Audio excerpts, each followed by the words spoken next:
Ruth Bader Ginsburg enrolled in Harvard Law School in 1956.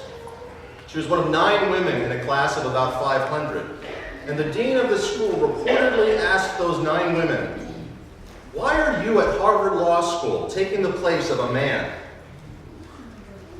Ginsburg faced this discrimination throughout her early career. After graduating with a law degree, she was rejected by firm after firm, who essentially told her, "We don't want you working for us because you're a woman, and that means you don't have the gifts to be the lawyer we want." And yet in 1993, Ruth Bader Ginsburg was confirmed as a justice on the Supreme Court. Whether you agree with her politics or not, it is clear today that she most certainly had and still has the gifts to practice law, no matter what she was told at Harvard. The history of our country is littered with examples like this, times when certain people were not allowed to do certain things because someone else believed they didn't have the gifts for it. And the history of the church is sadly no different. It is only in the last 50 years that some branches of the church, including ours, have begun finally to tell women, "You have the gifts to become pastors." The church, over the course of its history, has told people of various races, "You don't have the gifts to do such and such." It has told women, "Remember your place. You don't have the gifts." It has told people who don't have enough money, "You can sit in those seats back there. You don't have the gifts." It has told people who are gay and lesbian, "You are sinning in the wrong way. You don't have the gifts." And it has told people who aren't ordained, "You aren't as important as pastors. You don't have the gifts." Instead of exploring and discovering just what these gifts might be, what gifts these people might have, the church has assumed that only certain people were spiritually gifted. And this misunderstanding goes all the way back to the church at Corinth in the 1st century. Some people at that church had a spiritual gift called speaking in tongues. These people were occasionally moved by the Holy Spirit to speak in a strange language that they didn't even know. And others had the gift of interpreting what they said and claimed it was a message from God. Well, that certainly is a spiritual gift, but many people at Corinth were proclaiming that it was the only spiritual gift. They said, if you aren't speaking in tongues, you don't have the Holy Spirit. Well, Paul wrote them a letter, and in today's second reading, he responds to that idea. There are varieties of gifts, Paul wrote, but the same Spirit. To each is given the manifestation of the Spirit for the common good. Some receive wisdom, others knowledge, others faith, others gifts of healing, and so forth. Well, what if you don't have any of those gifts? Well, Paul says that saying Jesus is Lord is also a gift of the Holy Spirit. If you can proclaim that you trust in Jesus, then you have a spiritual gift. If you believe in the Holy Spirit at all, that is a gift. And so just asking the question, do I have spiritual gifts? Means that you do. If you believe the Holy Spirit gives gifts to people, then you have those gifts yourself. But you can be forgiven if you don't believe that, because the church, after all this time, still misunderstands spiritual gifts. One of the mistakes the church has made is claiming that spiritual gifts are the things you do when you volunteer at church. Spiritual gifts are things like reading the lessons in worship and singing special music.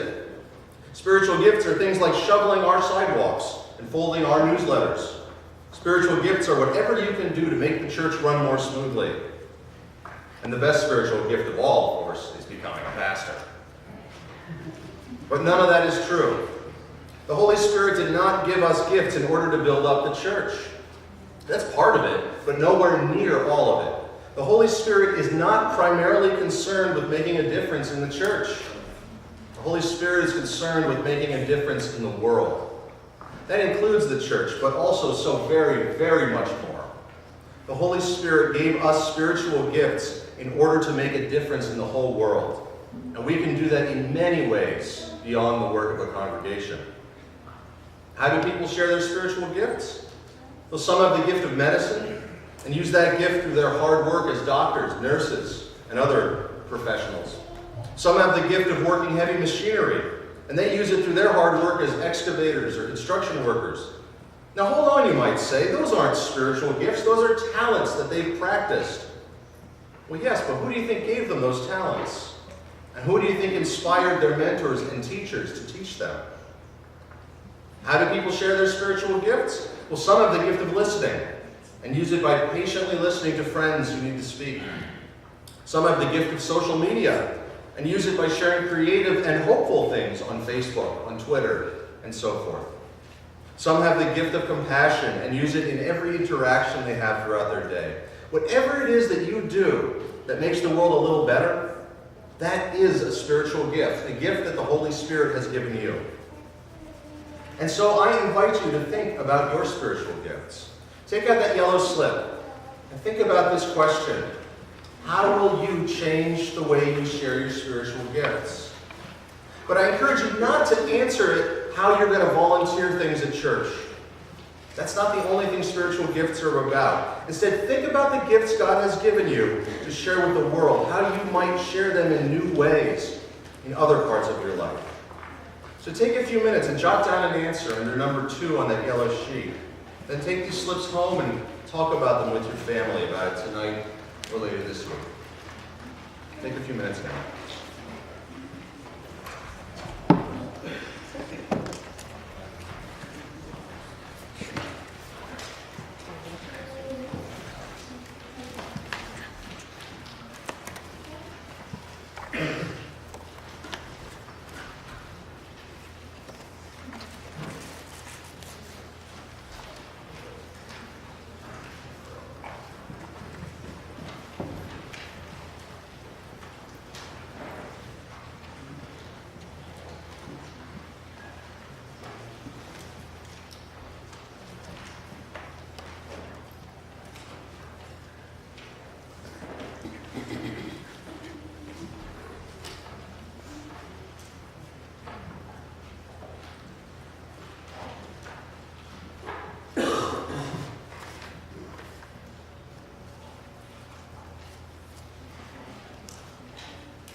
God has blessed you with gifts. May you be blessed to see those gifts, be blessed to share those gifts, and be blessed to enjoy those gifts.